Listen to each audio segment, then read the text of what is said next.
ಮಹಾಲಿಂಗೇಶ್ವರ ಹಿರಿಯ ಪ್ರಾಥಮಿಕ ಶಾಲೆಯಲ್ಲಿ ಆವಾಗ ಶಾಲೆ 5ನೇ ಕ್ಲಾಸ್ವರೆಗೆ ಇರುವುದು. 5ನೇ ಕ್ಲಾಸ್ವರೆಗೆ ಶಿಕ್ಷಣ ಇದೇ ಶಾಲೆಯಲ್ಲಿ ಪಡೆದಿದ್ದು.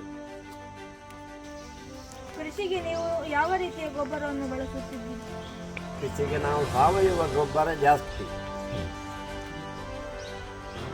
ಈಗ ನಿಮಗೆ ಏನು ನಾನಲ್ಲಿ ಒಂದು ಗೊಬ್ಬರ ಗ್ಯಾಸ್ ತೋರಿಸಿದ್ನಲ್ಲ, ಅದರಲ್ಲಿ ಹೋದ ಸ್ಪ್ರಿಂಗ್ಲಿಂಗ್, ಅದರಲ್ಲಿ ಹೋದ ಸೆಗಣಿ ಇದೆ ಅಲ್ಲ, ಅದಕ್ಕೆ ಸೊಪ್ಪು ಹಾಕಿ ಅದರಲ್ಲಿ ಗೊಬ್ಬರ ಮಾಡಿ ಕೃಷಿಗೆ ಹಾಕ್ತಾ ಇದ್ದೇವೆ.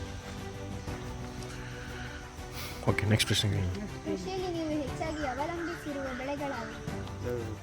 ತೆಂಗು, ಅಡಿಕೆ, ಕಾಳುಮೆಣಸು, ಭತ್ತ. ಅದರಿಂದ ಈಗ ಅಲ್ಲಿ ಪಾಸ್ ಅದು ಗೊಬ್ಬರದ ಹೊಂಡಕ್ಕೆ ಕಾಂಪೋಸ್ಟ್ ಗೊಬ್ಬರ. ಇದು ನೆನ್ಪಿಟ್ಕೊಳ್ಳಿ, ನಿಮ್ಮ ಮನೆಗೆ ಮಾಡು ಕೇಳಿ. ಮೆಷಿನ್ಸ್ ಬಳಕೆ, ಆಧುನಿಕ ಯಂತ್ರಗಳನ್ನ ಉಪಯೋಗಿಸುತ್ತೆ. ಕರೆಕ್ಟ್.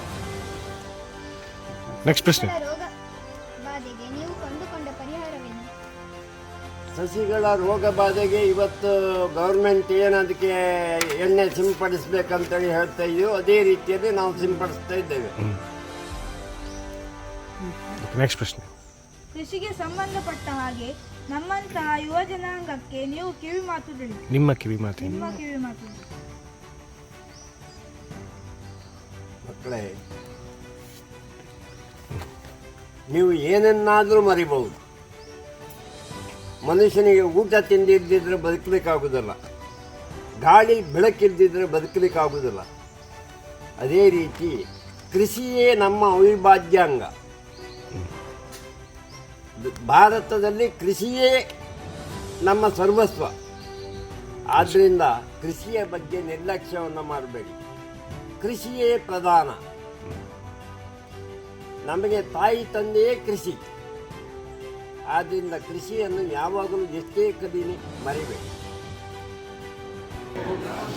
ಎಲ್ಲಿ ಕೃಷಿಕರು ಸುಭಿಕ್ಷರಾಗಿರ್ತಾರೋ, ಎಲ್ಲಿ ಕೃಷಿ ಯಾವ ದೇಶದಲ್ಲಿ ಚೆನ್ನಾಗಿರ್ತದೋ ಆ ದೇಶಕ್ಕೆ ಯಾವ ಕಾರಣಕ್ಕೂ ಏನು ಬರುವುದಿಲ್ಲ, ಬರಗಾಲ ಬರುವುದಿಲ್ಲ. ಕೃಷಿ ಅನ್ನುವಂಥದ್ದು ಭಾರತದ ಆರ್ಥಿಕತೆಯ ಬೆನ್ನೆಲುಬು. Agriculture is the back bone of Indian economy. Agriculture is the back bone of Indian economy ಅಂತ ನಾವು ಮೊದಲೆಲ್ಲ ಓದಿದ್ದೇವೆ.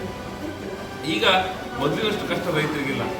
ಹೇಳಿದ್ರು ಪಾರ್ಟ್ನರ್ಶಿಪ್ ತುಂಬ ನಮಗೆ ಎಲ್ಲ ಕೆಲಸಕ್ಕೆ ಏನು ಬಂದಿದೆ, ಮಿಷನ್ಸ್ ಸಾಫ್ಟ್ವೇರ್ಗಳು. ಅಷ್ಟು ತಪ್ಪಲ್ಲ.